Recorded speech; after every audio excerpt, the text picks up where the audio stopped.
everyone, welcome to This Family Does Everything. My name is Alexandria, and this is the testimony of Bryce Skolton, which I've got a lot of requests for this one, so I thought I would do it. He's hands down probably the best testimony thus far, because he goes toe-to-toe with Darrell Brooks, and he never wavers. He actually causes Darrell Brooks to waver a few times, and it is beautiful. So let's sit back, watch, and analyze the Darrell Brooks trial.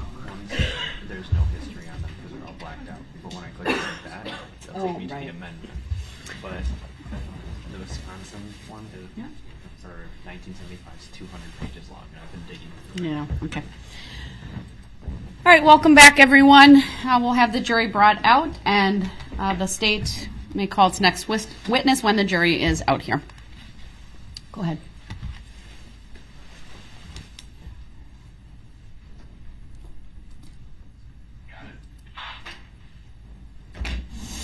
Subject matter jurisdiction, Your Honor.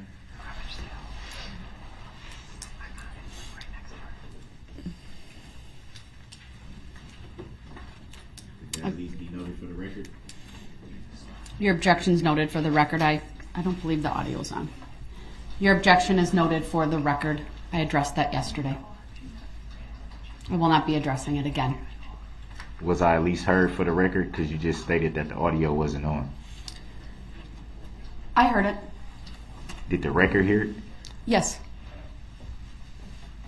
So they heard me say the subject matter jurisdiction hasn't been verified or proved yet? All rise.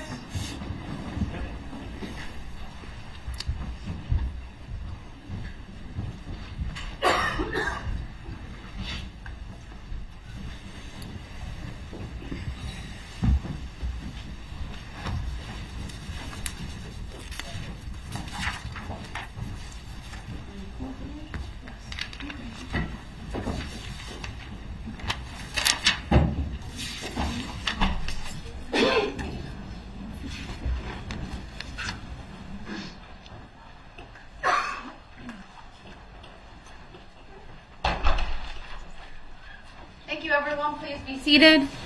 And the state may call its next witness. State calls Officer Bryce Skolton. All right, Officer Skolton, if you would please make your way to the witness stand. When you get there, please remain standing. Raise your right hand. My clerk, Teresa, who's on my left, will swear you in.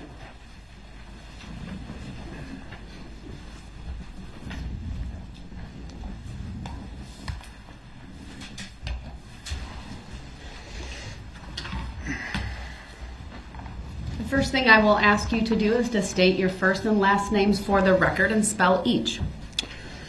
Bryce Skolton, spelled B-R-Y-C-E. Skolton is S-C-H-O-L-T-E-N. Thank you. Go ahead, your witness. Thank you. What line of work are you in? I'm a police officer for the city of Waukesha. How long have you been a Waukesha police officer? 7.5 years. What's your current assignment? Currently, I'm a specialist assigned to the Criminal Investigations Division. What about back in November of 2021? What was your assignment back then? I was a police officer. Were you working as a police officer on November 21st of 2021? Yes, I was. Were you assigned to work at the Waukesha Christmas Parade? Yes, I was. Do you recall where you were posted during the parade? My assignment was traffic control at the intersection of Northwest Avenue and Wisconsin Avenue. Will you please put up for the jury exhibit number 1, which has previously been published? Go ahead.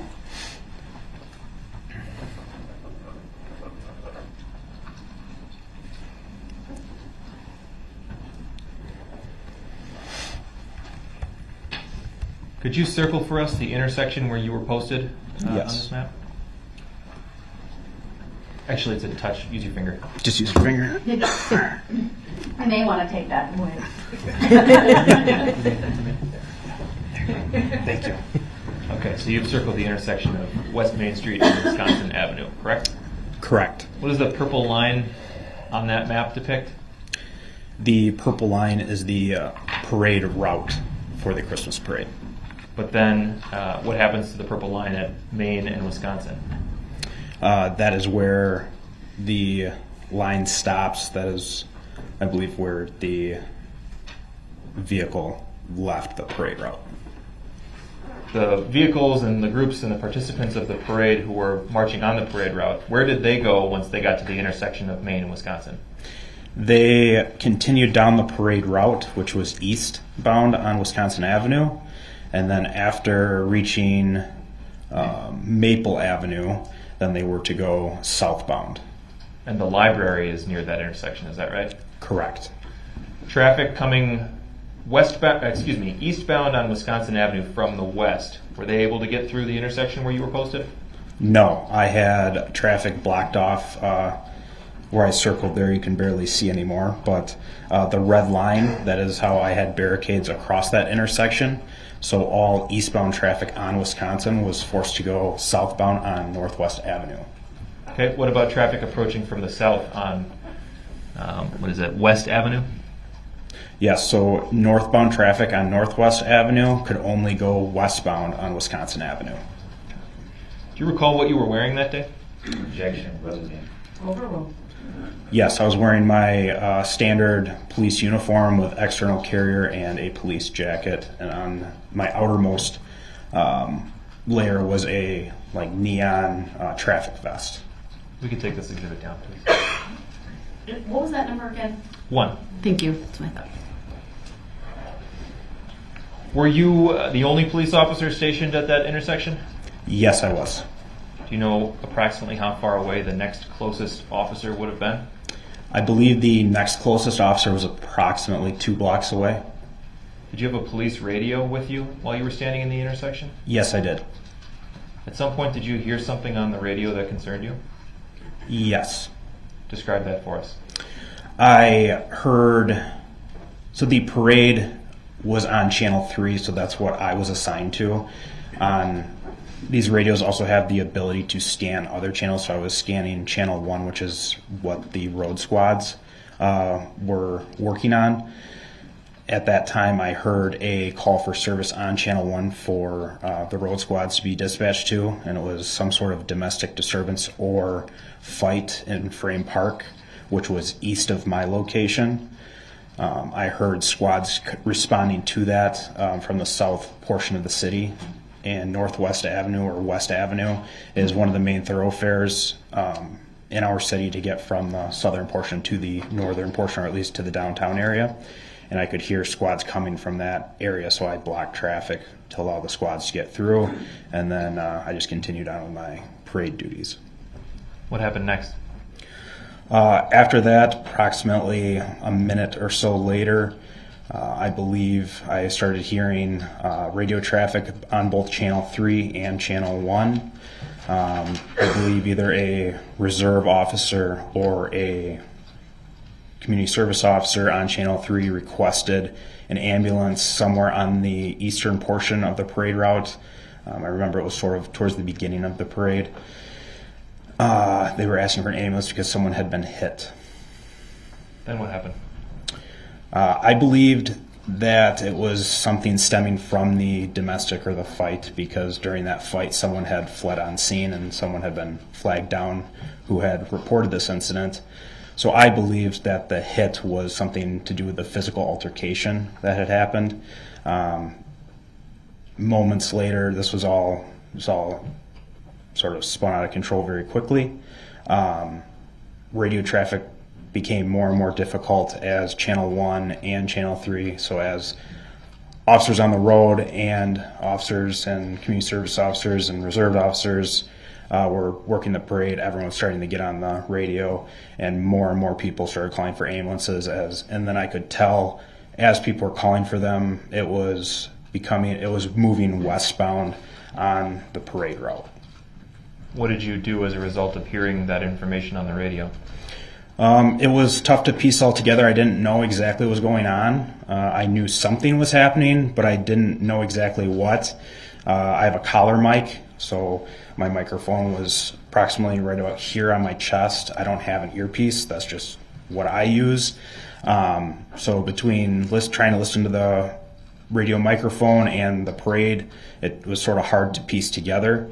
But after a few minutes, I realized something was happening, and I began walking away from my post, and I walked past my barricade sort of into the parade route.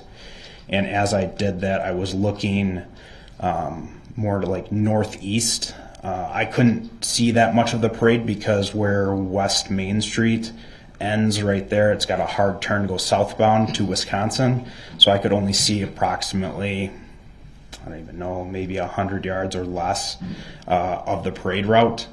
And at that point, that is when I started hearing more screams, and this time it wasn't just screams on my radio, it was screams like in my vicinity that I could hear. And at that moment, I saw a red blur come past the Wisconsin house westbound and make a very hard braking maneuver to navigate the left-hand turn on West Main Street to go there, and let's put southbound. Let's put Exhibit 1 back up, please. As you're putting Exhibit 1 back up, I just want to make a record of the hand gesture he made previously when testifying about, I believe it was his radio microphone. He used his right hand, I would say about heart height, to indicate his, I believe he called it a lapel mic or something to do with his radio and where he would hear from. Go ahead. Objection. I don't think he said lapel. I think he referred to the microphone just being here and not using the earpiece. That's just. Your objection is noted. The state can seek clarification, but the fact I did my best to describe the action of the officer on the stand. Go ahead. Thank you. Can we actually zoom in on the bottom left corner of this map?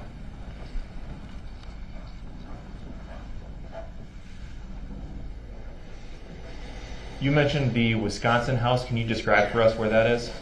The Wisconsin house is actually this building right here that is tan. It's the farthest building right before, I guess on the left portion. You just put a little dot there. That should be the Wisconsin house. Okay, so the right as the Main Street curves to the left there? Correct. It is I believe it's the last building sort of on West Main Street right before the left turn. So if you were standing in the intersection of Wisconsin and Main, the Wisconsin house is the building that would obstruct your view further east up Main Street? Correct. There's a parking lot to the left as you look at this screen, and the vehicle's parked there, so I can't even see pretty much anything in front of the Wisconsin house on Main Street from my location. We can take that back down, please. What happened as the red blur rounded the corner? I realized what was happening at that point. I recognized it was a red SUV, and there was extreme vehicle damage to it on the front. The hood was smashed up towards the windshield, the front portion, the front bumpers, the fenders, everything was, it was extreme vehicle damage, like vehicle damage that you would see at a traffic crash between two vehicles.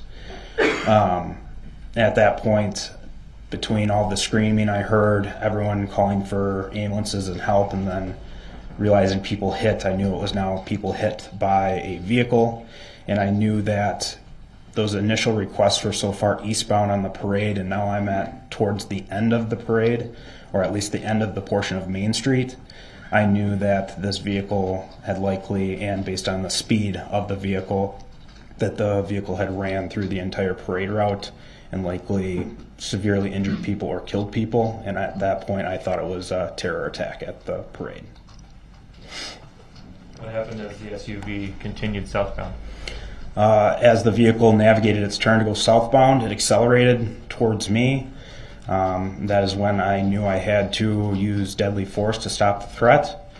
And as the vehicle was approaching me, I remembered making the decision that the easiest shot likely would have been through the windshield. However, I remembered the entire backdrop were just surrounded with kids and people.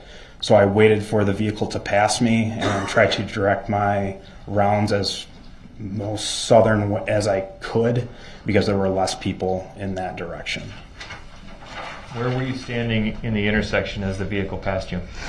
At this point, I had walked northbound slightly, so I was, I believe, just out of the intersection at West in Wisconsin. So I was on, I believe my shots, I was technically on Main Street at the time when I began shooting. Using cardinal directions, can you describe for us which side of you the SUV passed? Objection. What is cardinal? Overruled. The witness may answer. The vehicle passed to the east of me. What direction were you facing as it first started to pass you? I was facing north. So that would have been on your, the vehicle would have passed you on your right. Correct. Okay. How close did you come to the vehicle as it passed you? It was very close. I believe at the time, I remember stepping to my left. It was so close I felt like I could touch the side of the vehicle. Could you see into the vehicle? Yes, I could. How many people could you see inside of the vehicle? I saw one person. Where was that person in the vehicle? That person was at the driver's seat of the vehicle. Did you get a good look at the driver? Yes, I did. Do you see the driver in the courtroom today? Yes, I do. Your Honor, I'd ask Mr. Brooks please remove his mask for a moment. Thank you for doing that, Mr. Brooks. His mask is off. Can you identify the driver in the courtroom if you see him? Yes, the driver is seated at the defense wearing a blue tie and blue shirt underneath his suit jacket. I'd ask the record reflect that the witness has identified the defendant. The record will reflect the witness has identified the defendant as the driver of the vehicle he saw on November 21. What happened after the vehicle passed you on your right? After the vehicle passed me on my right, I began firing at the driver of the vehicle, and as that happened, he ran over the barricades and ultimately left the parade route and continued southbound on Northwest Avenue. West Avenue is how many blocks from Maple Avenue? One block. Objection. Relevancy. Overruled. And to what direction is west from Maple? West Avenue is 1 block to the west from Maple. I'd like to show for the witness only, please, exhibit number 57. Can we clear the annotations? You see a video on the screen in front of you? Yes, I do. We're going to play a few moments without any audio just to see if you recognize this video, okay? Okay.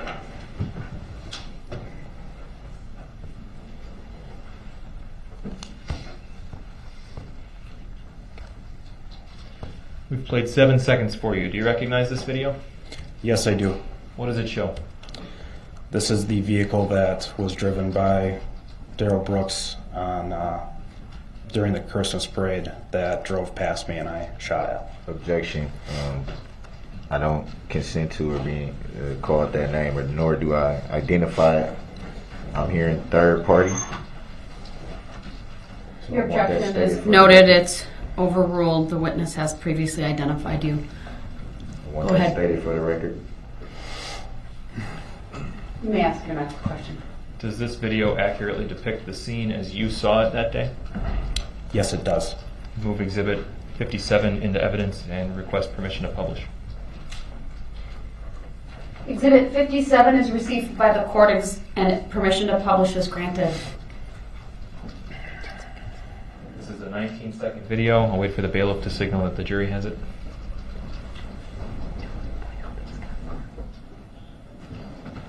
Okay. Before we hit play, I'd like you, if you can, to point out the Wisconsin house for us.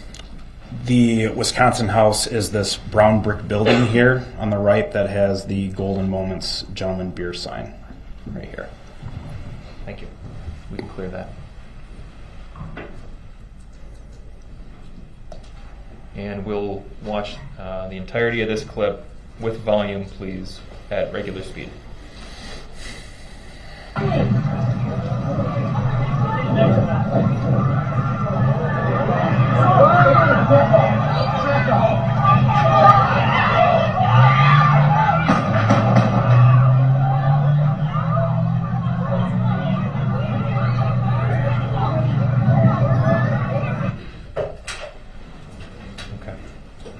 How many gunshots did you hear in that video? 3. Is that consistent with your memory of the event? Yes, it is. Can we pull that back up at about the 10-second mark, please?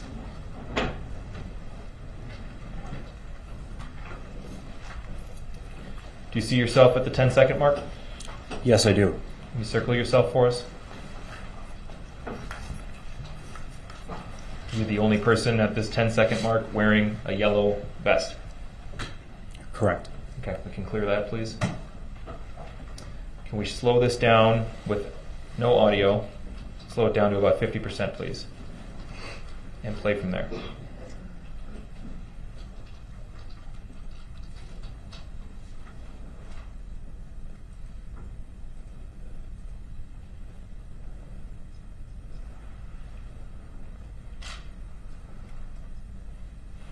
And we can pause it. We've stopped at 16 seconds. Does that portion of the video accurately reflect what you did that day? That is correct. Okay. I'd like to show for the witness only, please, exhibit number 170. Go ahead. Do you recognize this photograph? Yes, I do. What does it show? This shows the vehicle damage that I observed when I first saw the vehicle as it was coming towards me. This is the vehicle that was, again, driven the Christmas parade by Darrell Brooks. Objection. I don't consent to being called that name. Again, for the record, I'm hearing third party.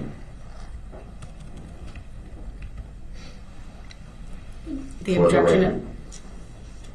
it's on the record. Does this appear to be a screenshot from the video we just watched, exhibit 57? It does appear so. And again, this is then an accurate depiction of how the vehicle looked that day? That is correct.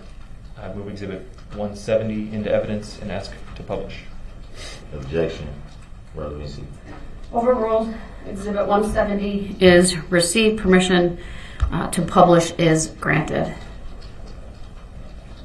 I would remind the jury once again that comments made by parties and lawyers are not evidence and should thus not be considered as such. Now I'd like to show for the witness only exhibit number 169, please. Go ahead.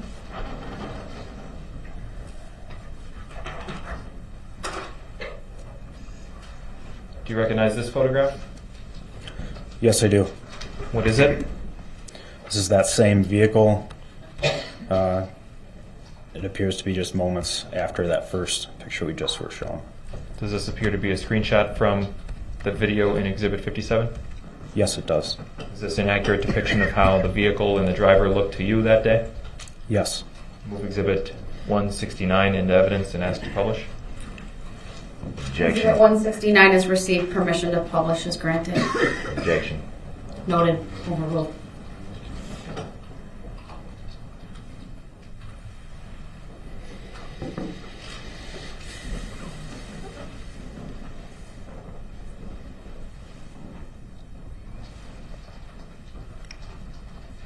Now I'd like to show for the witness only, please. Hold on.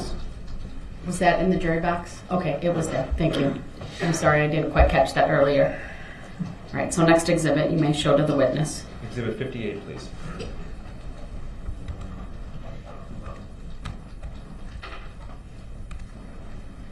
We're going to play a few seconds of this, give you a chance to see if you recognize it, okay?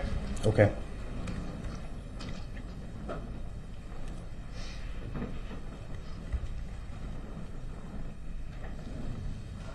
Okay. We've played 7 seconds. Do you recognize this video? Yes, I do. What does it show? It shows pretty much what the last video showed, just from a different point of view from that same intersection. Is this an accurate video depicting the events as you saw them on November 21st? Yes, it does. I'll move exhibit 58 into evidence and ask to publish with the caveat about the comments on the right side of the screen, please. Objection. Exhibit 58 is received. Permission to publish is granted. The jury will disregard the comments that are on the right side of the exhibit. Those are not to be considered as evidence.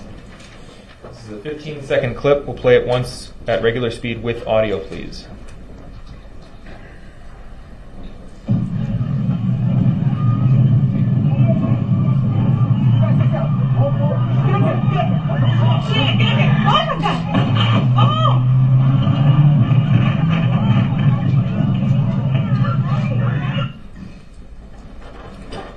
see the barricades at the end of that clip, is that right? That is correct. And do you recall what those are made out of? I believe they're made out of fiberglass or plastic. And what we saw in that video, again, that's inaccurate. Does that match up with how you recall the incident? That is correct. That's all I have, Your Honor. Thank you. All right. Any questions for this witness, sir? I do. You stated initially that you had heard some radio calls about a possible altercation at Frame Park. That is correct. Do you recall what the initial report of that was? My recollection of that was that there was a call for service. It was either a domestic or some sort of physical altercation along the riverfront in Frame Park, and that there was a male with a armed with a knife, and that he was fleeing from the area. So it was reported it was a possible knife involved and there was a male running from the scene? That is correct.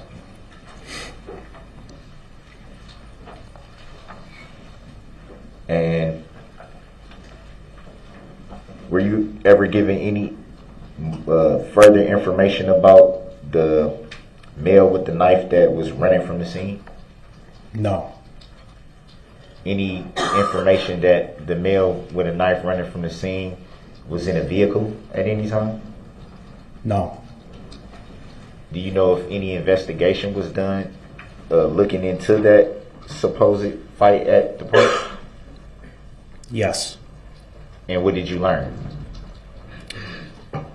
I did not learn anything of it. I just know that squads were responding there to investigate it.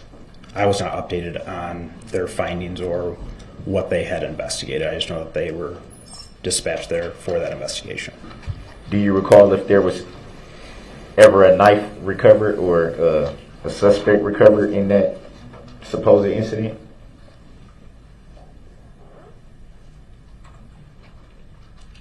Do you mean like how much later do I know? Like what I know now? At any time.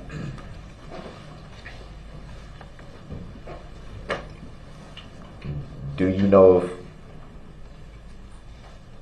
if there was a suspect, I guess I would say, apprehended or anything that was found with a knife, to your knowledge?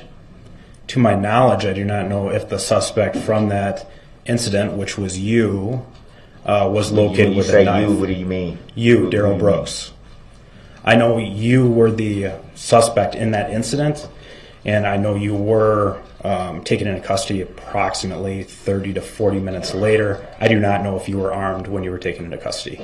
I'll let the record reflect that I do not identify by that name, nor do I know any individual by that name. I'm here in third party. The record's noted, although the jury will disregard the comments, they are not evidence in this case. Next question, please. At the time, you said, did you respond to that incident at the park? No.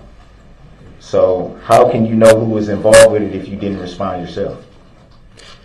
Because you stated at any time this investigation took a long time to complete, and from this investigation we determined that you were the suspect in that investigation. You determined that? I did not, no. Okay.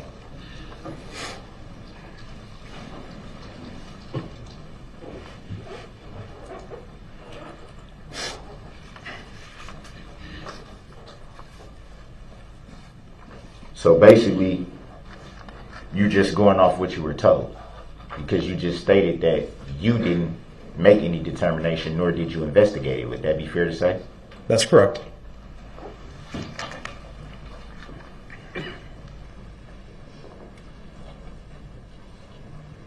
You also gave, and when you were asked the question of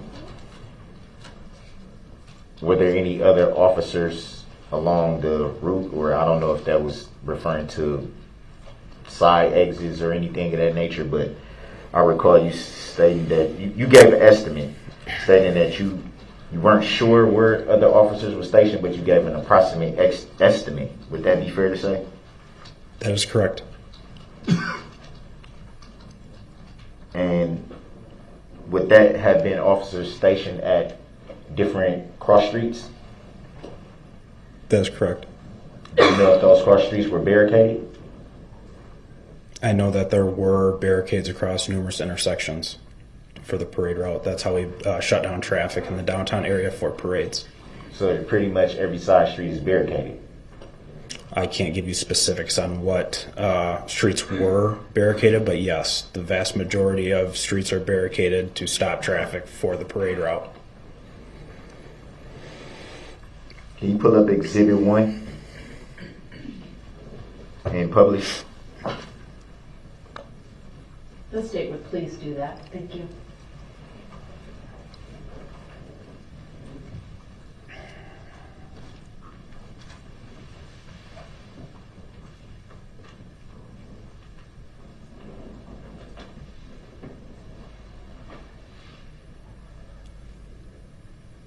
Does the jury have it yet? Yes. Can you see? Well, I know you can. Can you see the red lines on this map that we're looking at? Yes. And what do those red lines constitute? Barricades. So would it be fair to say that there's a red line at every cross street that we can see on this map? That would be Do you mean along the parade route? start or the entire map? along the parade route, starting at East Main Street. There's a red mark. Oh, I didn't mean to put that arrow. Can we clear that? I was trying to put like a little dot. Starting there's a red line there. There's 2 at Buckley. Hold on, and just so the record is clear, he put a mark at near the intersection of East Main and White Rock Avenue. So from that location to where? There's 2 at Buckley.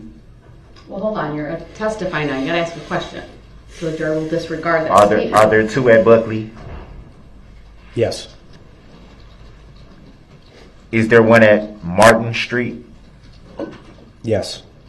Is there one at is there 2 at Barstow Street? Yes. 1 at Gaspar, Yes. 1 at North Grand, and 1 at West Broadway. There's 2 at West Broadway. Well, it's one is on the closer to where it says North Grand, and one is on the other side of the star right there. This is what I'm referring to. Okay. Yes, there are Can 2 you right clear there. that? Please clear that, Madam Clerk. So there's 2 there. There's 2 at Clinton Street. Can you see those 2? Yes. There's 1 at Maple Avenue. Can you see that one? Yes. And there's 1 at right here at West Avenue. Can you see that? Correct. Yes.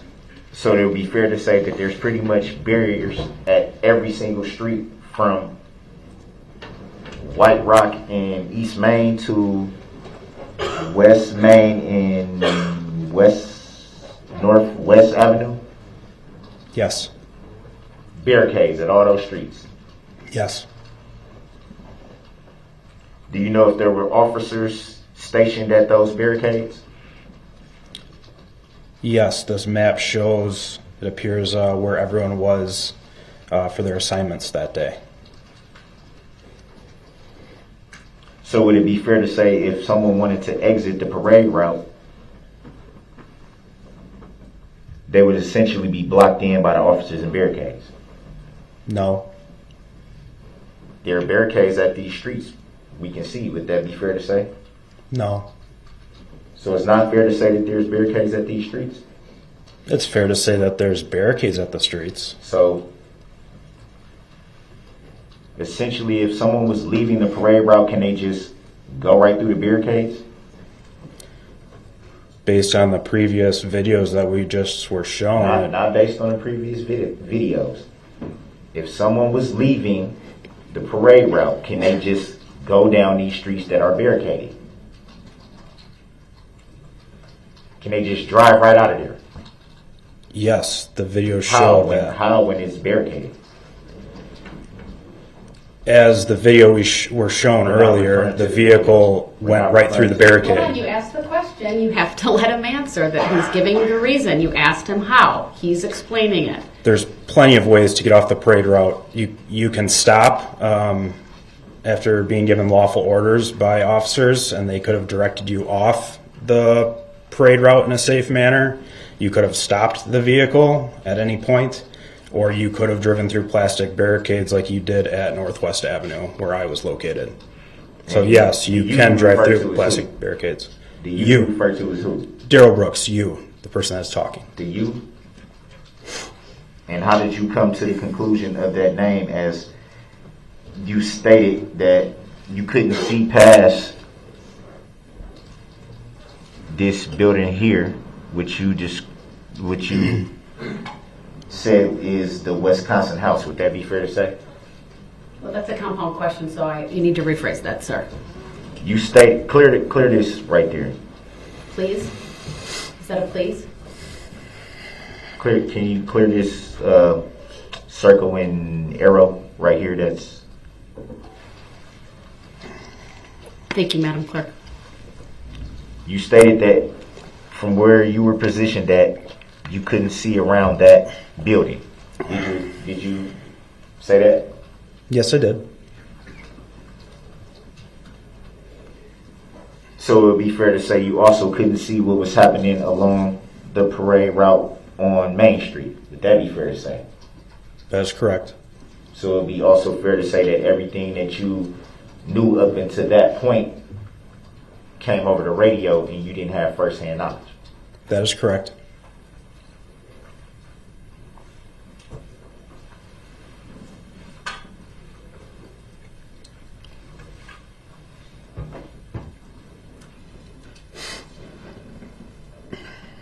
You also stated that after a few minutes of hearing these, radio reports, you said after a few minutes, you noticed something was going on. Do you recall from the reports how long this vehicle traveled along the parade route? An estimate of the time that it traveled down the parade route? I do not know how long the vehicle was on the parade route for. If I had to estimate, I would estimate approximately 1 to 2.5 minutes. 2 minutes, maybe. Would you say it's fair to say that that's relatively a short amount of time? I would agree with that. So what do you mean by after a few minutes you noticed something was going on? Because after a few minutes, what I meant by that was the initial call for service at the boat launch, or for that domestic fight in Frame Park.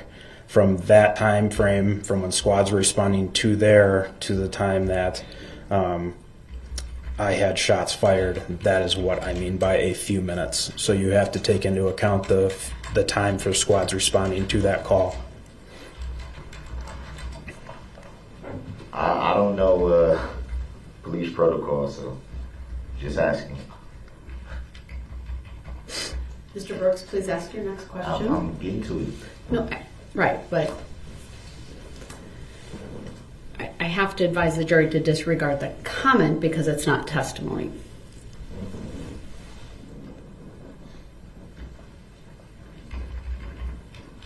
And you stated that. Well, let's go to. Yeah, go ahead. You don't need. Do you need that? We're gonna turn it off. Yeah, you can take that down. Sorry about that. All right, thank you.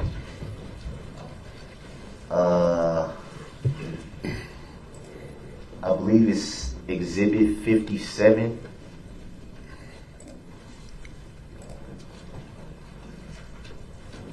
Can you pull up Exhibit 57?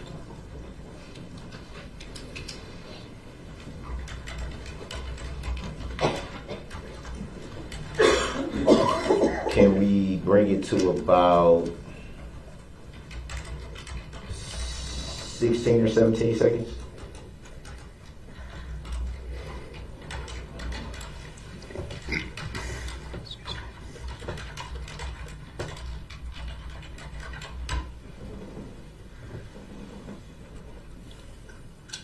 Can you bring it back a little bit?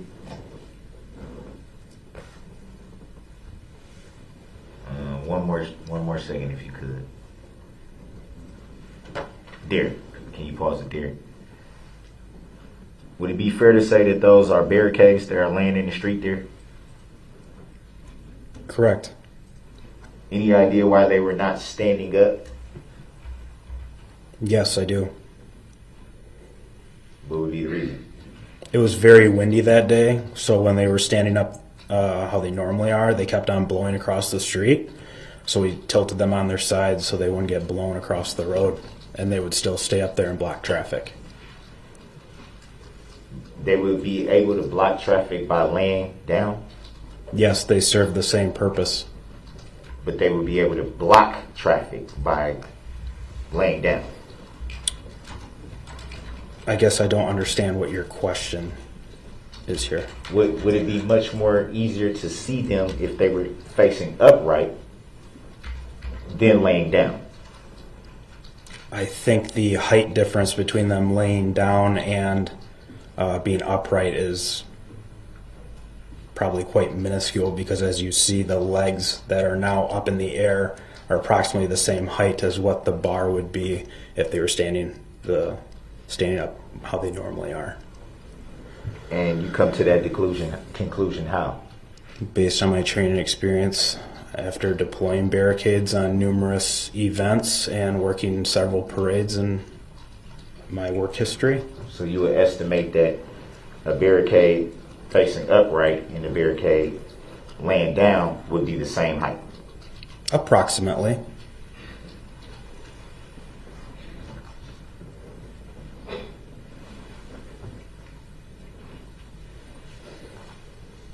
Can you bring it back to 10 seconds?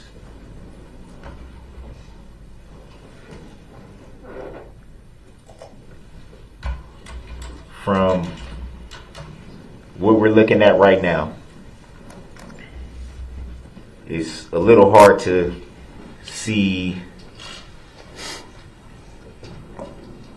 You can see the vehicle, you can see where you identified you were, but it's a little bit hard to see everything. Would that be fair to say? Because of the person with the black coat and the gray hoodie and Nike black pants is directly in the middle of the screen? That's fair to say. It's a little hard to see from this. Where it is paused now, yes. Yes, that's what I meant. Where it's paused now. Yes. It looks like this would be you right here. Would that be fair to say? That is correct. It looks like you're firing your weapon right there. Would that be fair to say? I do not know if I have pulled the trigger yet or not. I don't believe I have. You were ready to fire at that point. That's correct. Do you recall what you were aiming for? Yes, I do. Can you state for the record and for the jury? You, Darrell Brooks. Again, you make reference to the you and the name. How did you come to that? Seeing as how you just testified to that you couldn't see anything before what you called the Wisconsin house. Would that be fair to say that you testified to that? That's correct. And you also stated that you learned additional information later on. Would that be fair to say? That's correct. So how could you determine at this time right now where we're looking at that you knew the suspect's name and the driver? Because you keep referring to you and then you saying the name. How did you have that information at this point that's paused right here that we're looking at? I didn't say at that time I knew your name. You referred to the name. Did you not? That's correct. So how were you able to obtain the information about a name? I did not know your name at the time I shot at you. Who's the you were referring to? Darrell Brooks. Again, you say a name that you haven't answered how you came to that information. Were you told this? Yes. By whom? I do not know who told me. Ultimately, I just know that throughout the course of the investigation, you were arrested within 30 or 40 minutes, and you were identified as Darrell Brooks, who was the suspect in this incident. So you either had to hear that name from either a report that you heard or someone told you. How did you come to the conclusion of the name? I'm assuming someone at the police department told me your name. And you don't recall who that was? No. Even though you can cite the name so clearly and identify it and keep stressing it and stressing it, and you don't recall how you learned the information of the name? That is correct. So is it fair to say that you're just using the name based off what you're told and not what you were aware of? What are you asking me? Is it fair to say that you're identifying this name based off of what you told and not what you knew? I'm saying the name based on the fact that you are arrested for this incident. You were identified during this incident, and because of that investigation, that is how we know your name.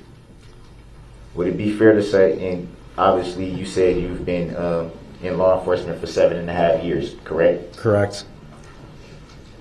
I'm sure you've done a lot of investigations in that 7.5 years. Is that fair to say? Correct. So you do understand that during a police investigation, any suspect is innocent until proven guilty. Would that be fair to say? That's correct. And so with that knowledge,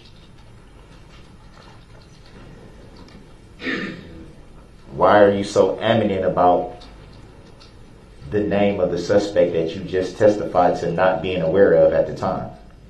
That you testified to, in fact, being told?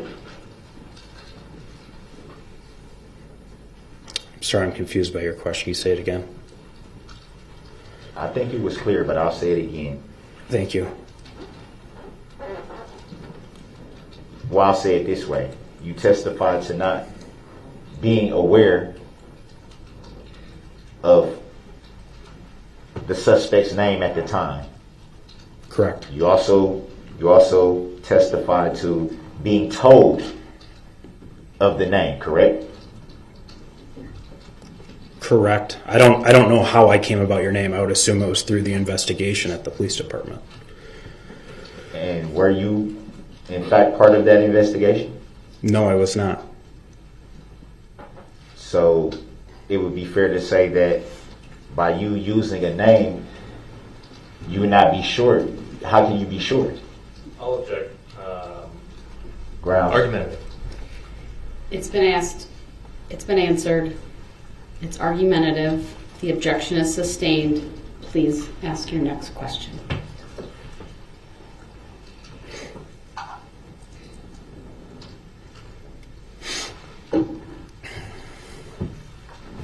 When asked about what you were aiming at when you fired, you didn't give a definitive answer. You were aiming for the driver? I felt like I gave a pretty definitive answer. My answer was you, You Darrell were aiming Brooks. for the driver. Yes. It's pretty definitive. I identified the person I So was shooting at. what part of the driver's body could you see when the vehicle passed you? When the vehicle was approaching me, I could see the silhouette of his face and upper portion of his body. Can you describe what you mean by silhouette? The upper portion of a person's body, I would say, from maybe chest, shoulders, and head and face. You said silhouette, though. What is a silhouette? The outer portions of what would be like your shoulder down, your arms to your chest. The silhouette would be the outer portion of it. That would be the upper half, not the silhouette. What do you mean by silhouette? The objection is sustained. It's Mr. Brooks is not asking a question. It was argumentative. The jury can certainly decide what that means, but he's answered the question. Would it be fair to say that that would be equivalent to a profile? What do you mean by a profile? A profile would be sort of like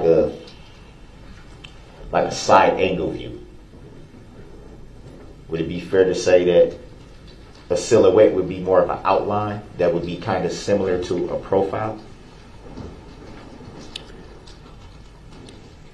I don't know exactly what you're asking here, but I can tell you when the vehicle was driving towards me, I could see your face, and then as the vehicle drove to my right, yes, then I saw the side of your face, and so then, yes, as a vehicle passes you, you see different portions of the driver, I guess you could say. And so you aim towards what you can see? Correct.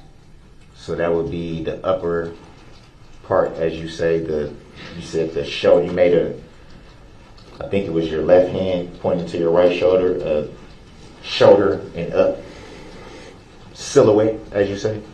That is what I could see when you were driving at me. You asked me what I could see of you, and that is what I could see of you in the vehicle when you were approaching me. The question now, though, is that what you aim for? I was aiming at you, yes.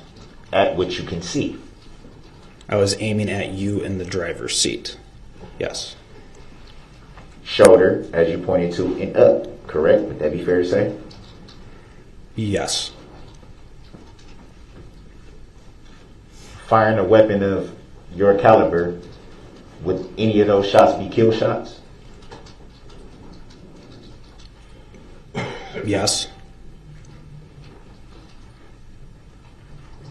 Would it be fair to say that firing a kill shot at anyone would terrify him?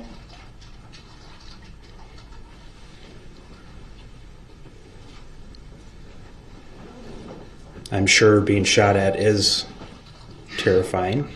Yes, it is. So it'd be fair to say you were shooting to kill?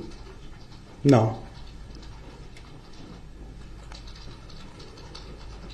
So would it be fair to say that, judging based on what you see, that you testified to, a silhouette from about here that you pointed to, from the shoulder, using your left hand, you pointed at your right shoulder from here up, and you just acknowledged that any one of those three shots could have been kill shots? Would it be fair to say that you were aiming to kill? Shooting to kill, rather. Not aiming to kill, but shooting to kill. No. So, in your estimate, what do you think you would have hit if you just testified to saying that you aimed at the driver? What were you estimating to hit? Well, my intention was to shoot you in the upper portion of the body. However, my intention was not to kill you. My intention was to stop the threat that you were posing to everyone in the downtown area at the Christmas parade. You keep referring to the you again. Well, that's not a question, so.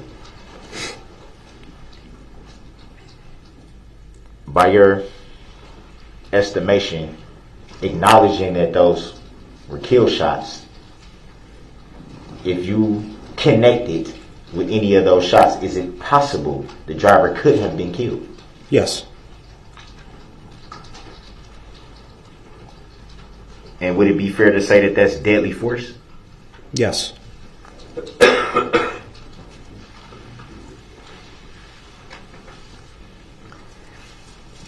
Do you think it would have been possible to aim at the tire of the vehicle?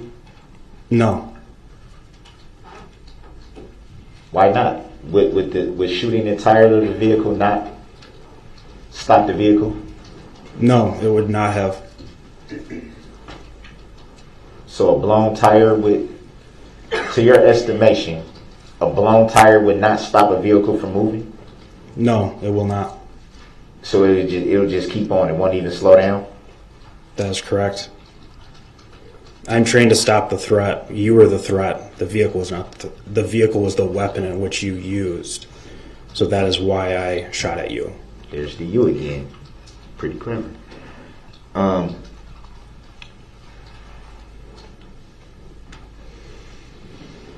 Could you have, well, you testify that you're trying to stop the threat. And so, would it be fair to say that that training constitutes shooting kill shots? Well, we are trained in deadly force, and when we are presented with a deadly force incident, yes, we have to sometimes make that difficult decision and use deadly force. Have you ever used deadly force before that incident? Objection. Grounds. Sustained.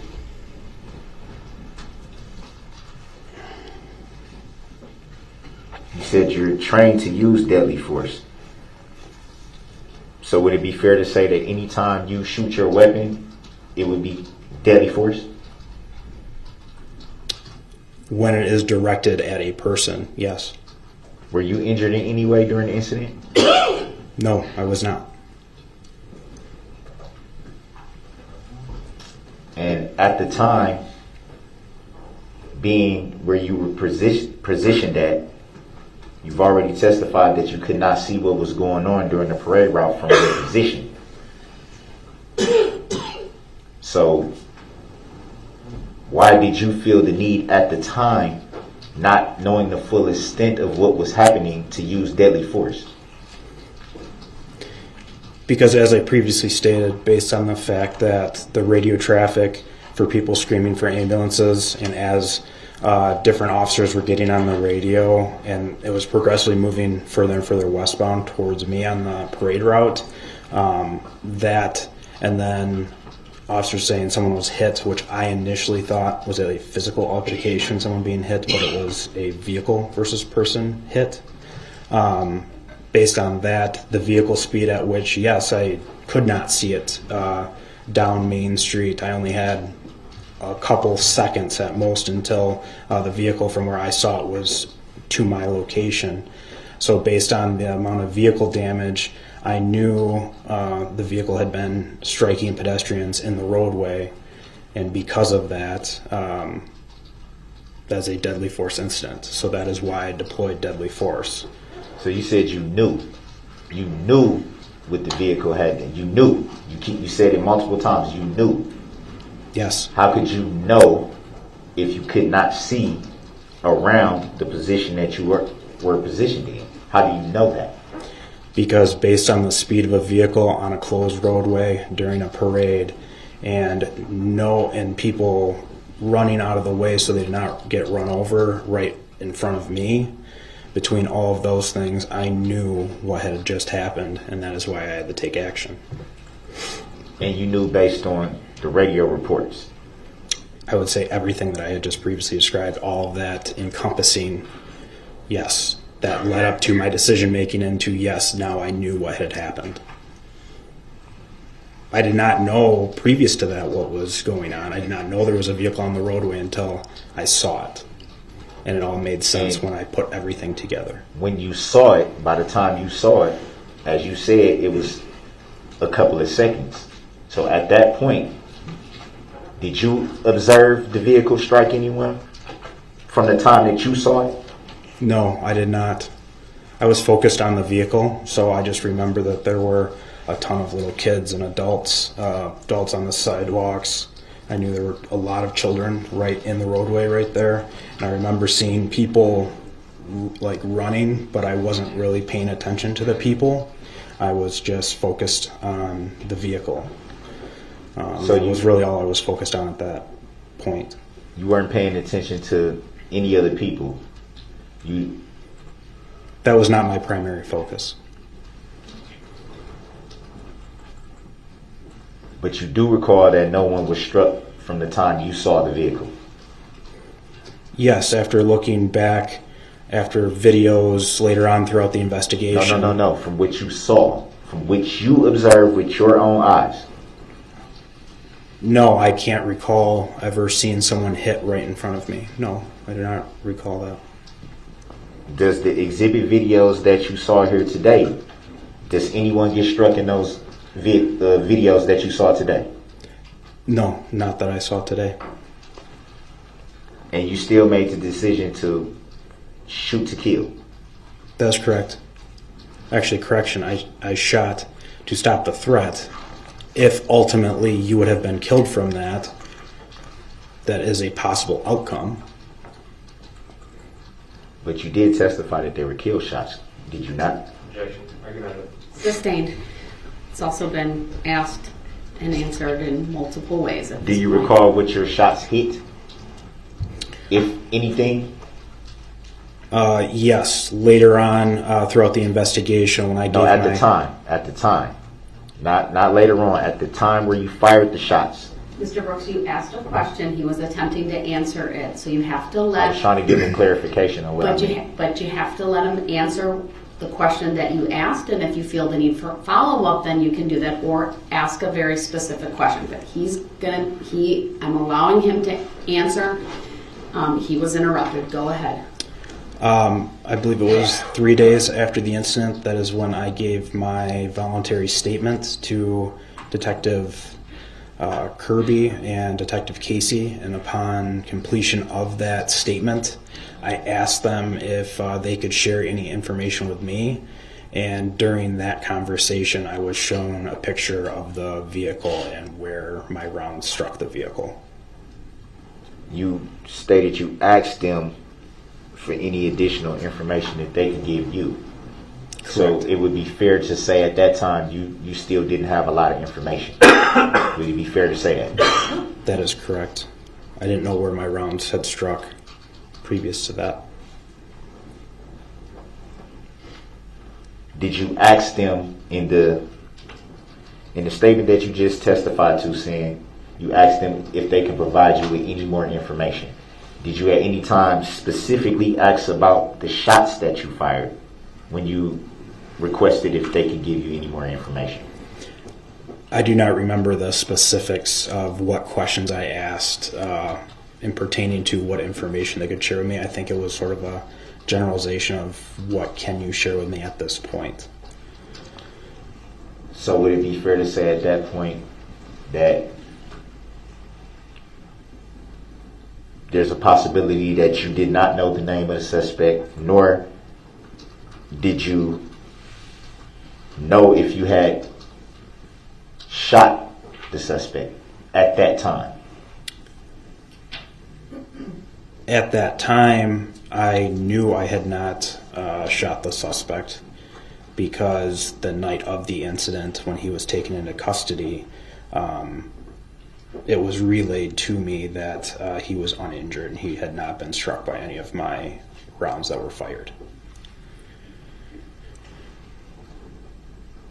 You do recall just testifying to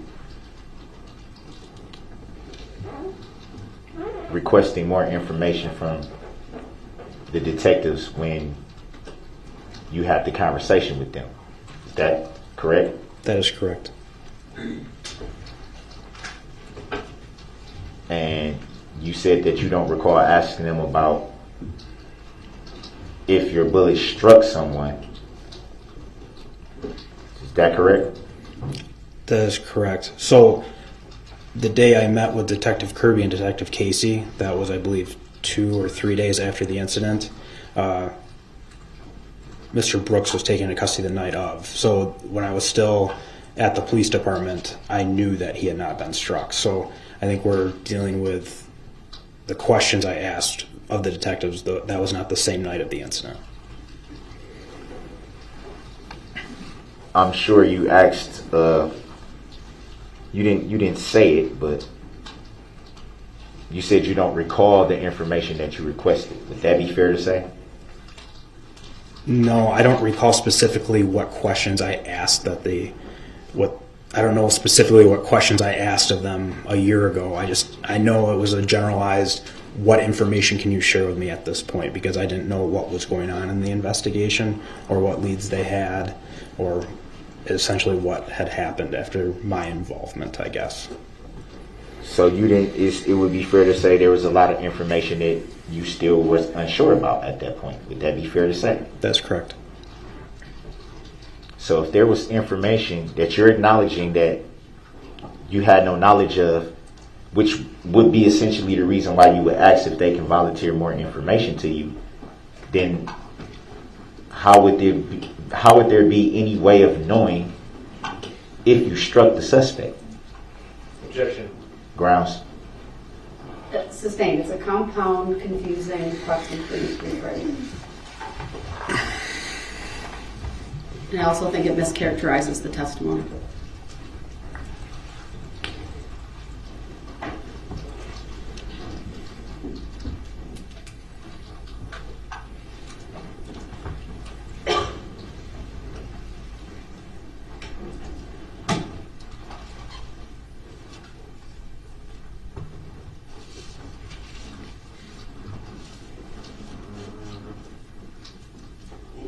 And you said you made a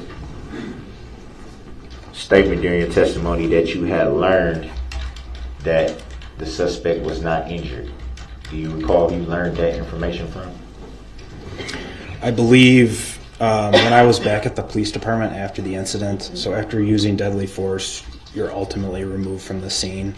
When I was at the police department, I was with a support officer and another detective. And at that point, I was still answering questions for investigating officers for what I saw, what I knew, what I saw in the vehicle. And I believe Detective Stern was at our substation with Darrell Brooks after taking him into custody. And I was shown a photo at that point, and I know I had asked if he sustained any injuries or if anyone else had sustained any injuries from my use of force. And at that point, I was not told that anyone had been struck by my gunfire. So you just said you asked if the suspect or if anyone else was struck by the gunfire. That's correct. So you weren't sure at that point? You weren't sure? I was not certain at that point. I can't describe it any more than it was just pure chaos. And at that point, I did not know if anyone else was injured from my rounds or up until I was confirmed that you were not injured. At that point, no, I did not know if anyone was hurt until I was told that. So would it be fair to say that, and as you just stated, you were unsure if the suspect or anyone else was injured? Would it be fair to say that there was a possibility because you did not know for certain? Objection. Grounds. Sustained. Grounds for the sustain, Your Honor. Asked and answered. Next question.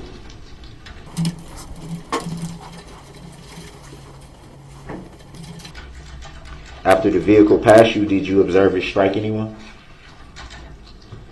I did not observe it strike anyone after it passed me.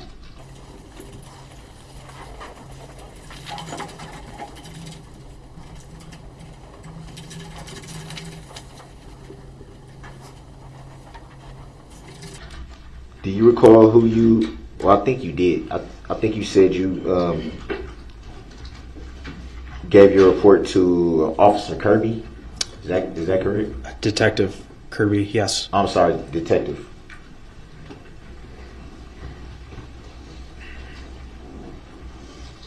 Do you recall telling Detective Kirby that you were unaware of a vehicle on the parade route and you were unaware of people being injured? Yes, I previously stated that.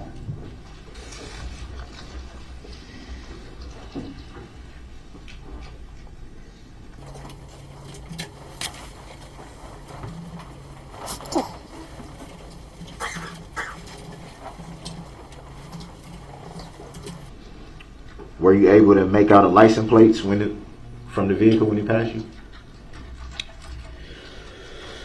I later learned that I must have, but I do not recall that. So from what you recall at the time that the vehicle was passing, you don't recall getting a license plate? At this time, I do not recall the license plate, but after I shot at the vehicle, I then responded up Main Street and started triaging victims. And after doing that, I met with officers, and because I couldn't get on the radio and give out as much information as I wanted to. So when I spoke with other officers, that's when I explained to them that I was the one that had shot. It was not a suspect shooting, it was me. And that the vehicle in question was a red Ford Escape. And I believe I was talking to Detective Casey, Specialist Moss, and I believe there might have been another officer there as well. And I must have provided a license plate to Detective Casey during that debrief on scene. I did not know about that until about 2 days later when I gave my statement to Detective Kirby and Detective Casey, because that is when I was informed by Detective Casey that I had actually provided him a correct license plate, but I don't remember that.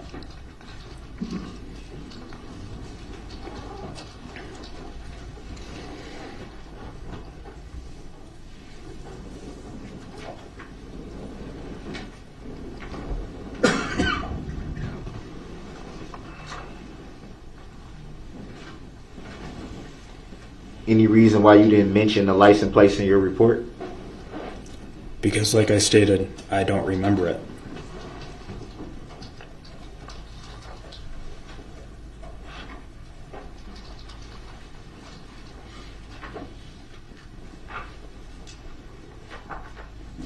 So it'd be fair to say if you don't remember it, then it's a possibility that you didn't get the license plate number. I would say that if Detective Casey is telling me that I told him on scene during a traumatic incident that I provided him the license plate of the vehicle, I'd have to believe that Detective Casey is correct. There's many things that you do not remember during a traumatic incident, and I believe that's because your brain prevents you from remembering everything. So you would describe it as a traumatic incident that you do recall using deadly force and recalling what you was aiming for, but not the license plate or anything else like that. That is correct. Would it be fair to say that because you describe it as a traumatic event, that there was a lot of things that you probably don't recall about the incident? I would agree with that. I would think that there's a lot of things. When I started going up West Main Street and started seeing the absolute destruction, I know there's things that I did and saw that I don't really remember, and I don't really want to remember. Will one of those possibly be the suspect that you keep naming? No.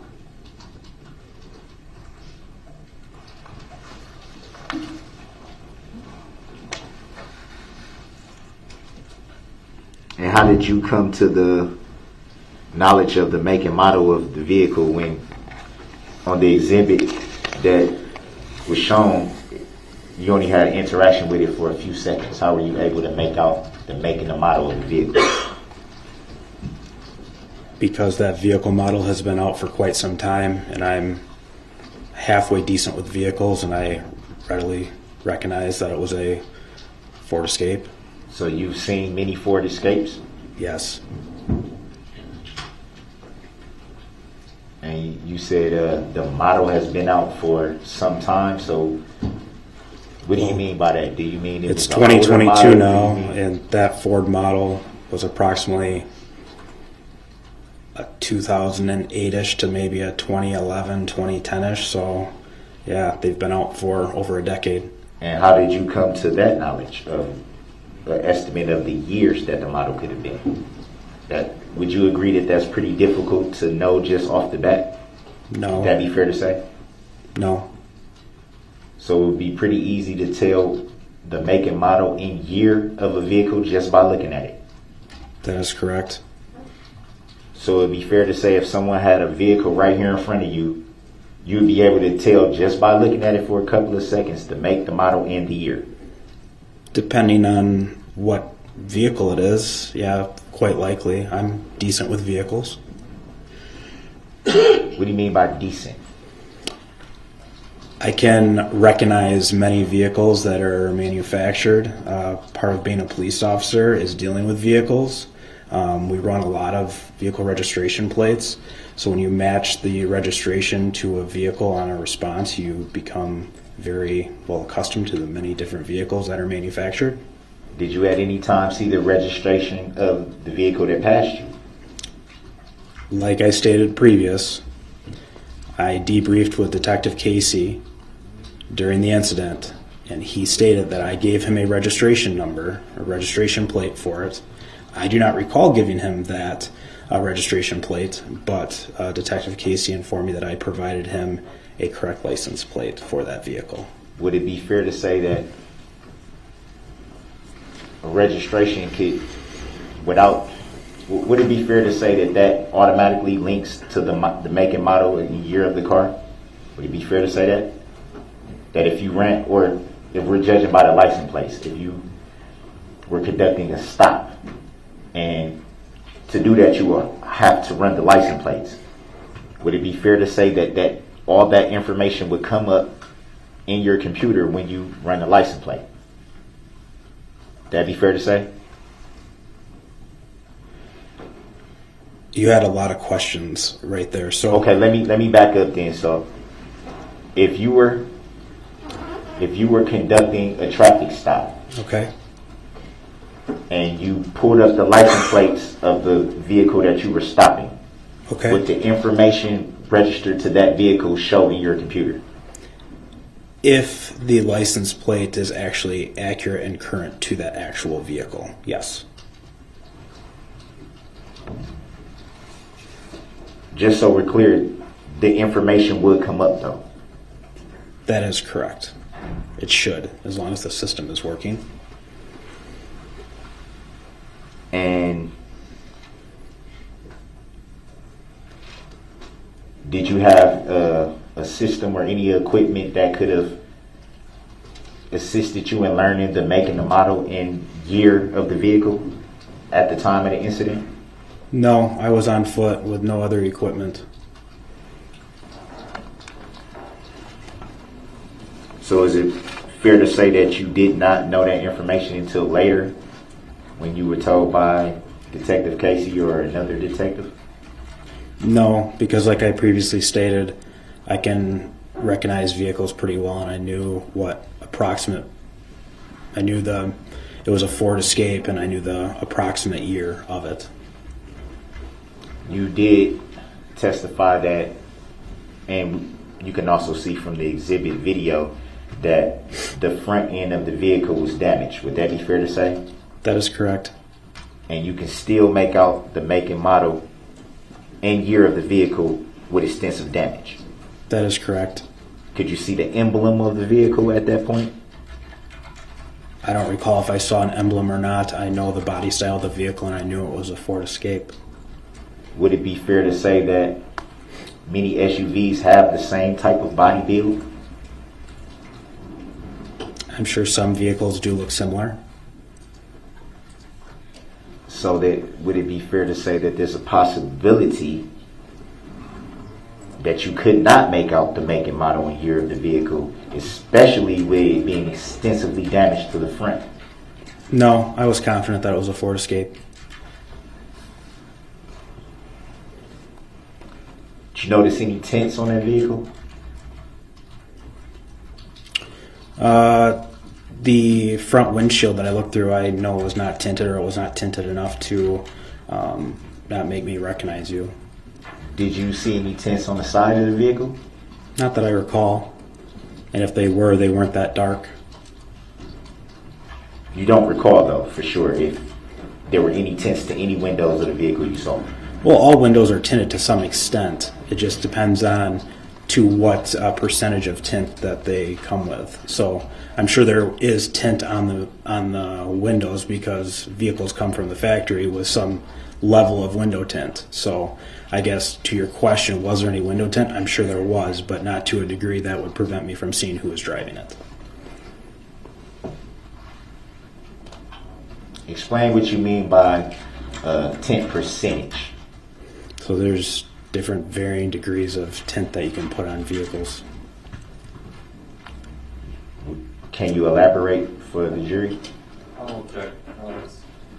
Rouse. I'll overrule the objection. Mr. Brooks, please ask your question again. You stated that all cars come from the manufacturer with some level of tint, but you made a reference to percentage. Correct. Can you elaborate on percentage? What would constitute a darker tint versus a lighter tint? Well, you've asked two questions now, so which one do you want him to answer first? The last one, I'm sorry. So you're asking him about lighter About the tint versus percentage. darker. About the tint percentage. So like a 50% tint would be a lighter tint than like a 35% tint. So the lower the percentage, the darker the tint. That is correct. Okay.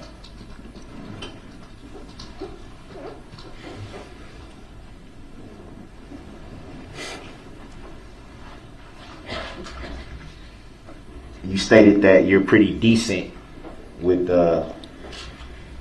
making out make and model and years of vehicles based on your line of work. Would that be fair to say? That is correct. Would you know of the make and model of the vehicle that you saw that day? Would you know if those model vehicles come from the manufacturer with any tint?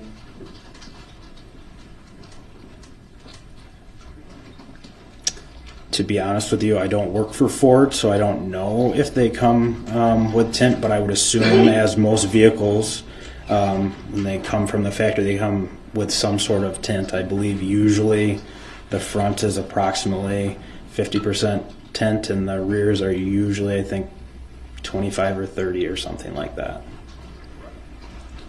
So from your knowledge, the backer windows are usually coming from the manufacturer, maybe a little bit darker than the front. Correct. No further questions. Very briefly, thank you. So the barricades that we saw at the intersection where you were posted, those have been blown over by the wind? Yes, so when I deployed the barricades initially, standing upright, they kept on blowing directly, like right off the street. So I tipped them down on their sides so they wouldn't, I guess, catch as much wind and they wouldn't blow all over the place.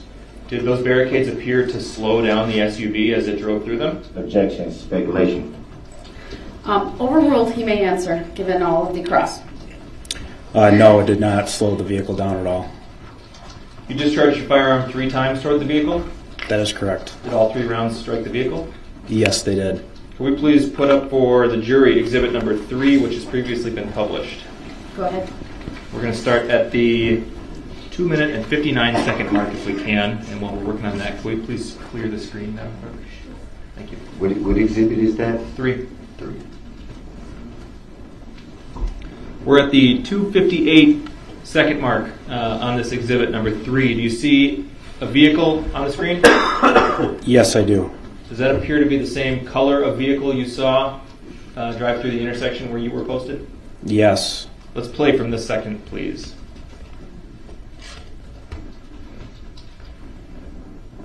Pause. We paused at 3:02. Does that appear to be the same make and model as the SUV you saw driving through the intersection? Objection. Overruled. It's clearly Yes, it tinted. does.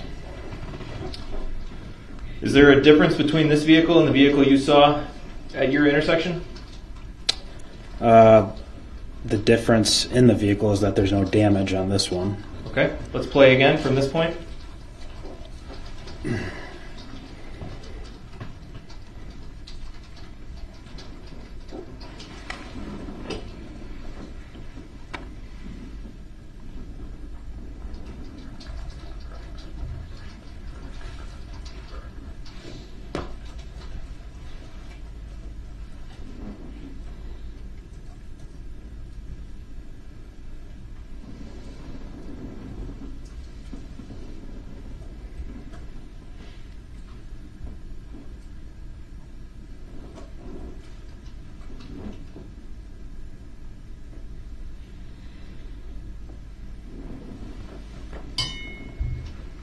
Pause. Paused at 3 minutes and 47 seconds. Did you see a person wearing a gray hooded sweatshirt in that clip? Yes, I did. Was the appearance of that person and their clothing consistent with the person you saw driving the SUV through your intersection? Objection, speculation, 2 different incidents. Overruled. The witness may answer. Yes. Could we please put up for everybody exhibit number 120, which has previously been received and published?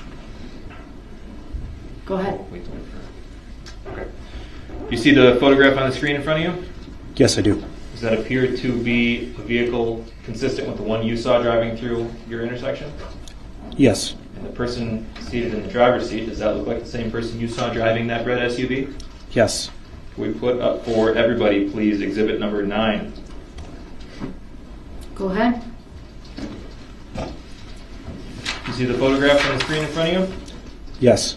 Does that appear to be the same vehicle that you saw driving through the intersection of Wisconsin and Maine? Objection, hearsay. Overruled. The witness may answer.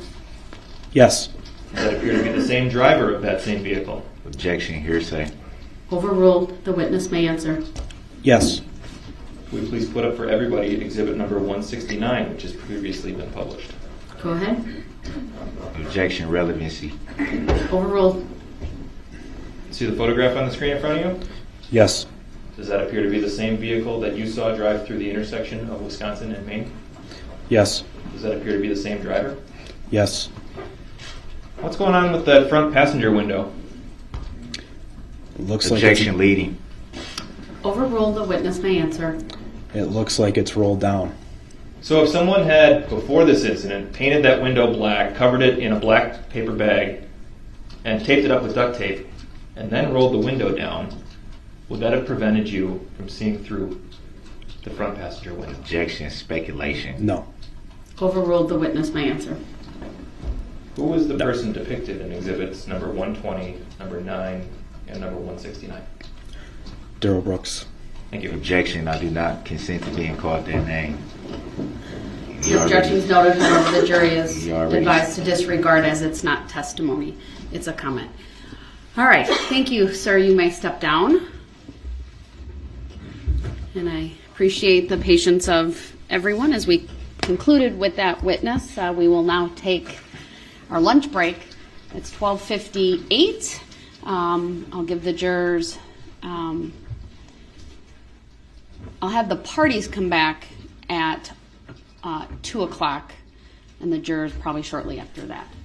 So thank you, everyone. Please rise for the jury. All right, please be seated just very briefly with the parties. Just witnesses for this afternoon. I don't need to know who, just the numbers, and if there's anything else you are asking the court to do this afternoon. No, we're behind schedule, Judge, but we'll keep moving along. We will certainly have a full slate of witnesses available for the afternoon. Do you know about how late you intend to go tonight? I'd like to try to keep it as close to 4:35 as possible, given that it is a Friday. It's been a long week. Any idea when you'll be requesting the view of the vehicle? Will that be next week? That will definitely be next week, probably Tuesday at this point, Your Honor. All right, thank you. Thank you. All right, then that answered my question about scheduling, so everyone is aware of what we intend to do this afternoon. We are in recess. I'll see everyone at 1 o'clock. Or sorry, at 2 o'clock. It's now almost 1. Thank you.